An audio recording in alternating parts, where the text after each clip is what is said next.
Hello,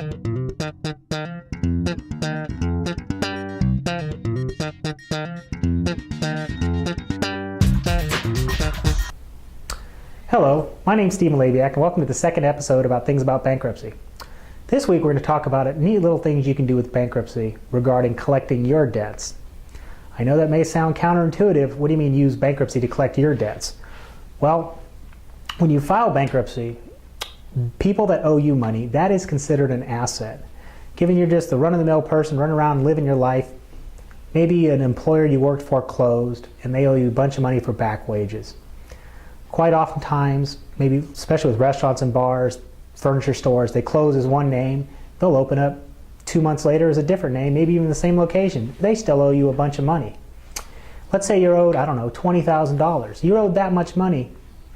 You are probably you have too much money exempted, and you're going to owe assets to the bankruptcy estate. So still, how does that help you out? Well, when you file your case, let's say you have $30,000 in assets. You can only exempt $23,000 of that, leave $7,000 available. What you do is, let's say you're owed $20,000 in back wages. You exempt $13,000 of that back wages. You have $7,000 left over that's exposed. That means the trustee can go get it and try to sell it to satisfy your creditors. So you may ask, how is the trustee going to be any more effective than you? Well, first off, he's the trustee. That gives him a lot of power. He can go after whoever he wants. He can go after bank accounts, he can go after other companies.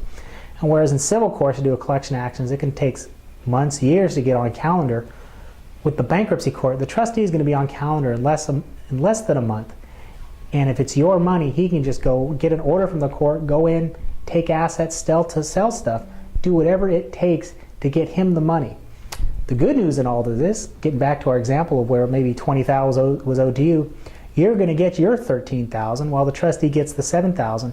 The trustee may take a little bit of fees off of that, but that's once again going to come out of the money paid to the unsecured creditor. The trustee is so powerful they can even go after Indian tribes. I've never actually seen this done, but this actually comes from a lawyer I discussed this with who actually worked for the Indian tribes. This doesn't come from the trustee. This comes from a lawyer from the other side. The reason I try to show that's how powerful the trustee's ability is to go get money.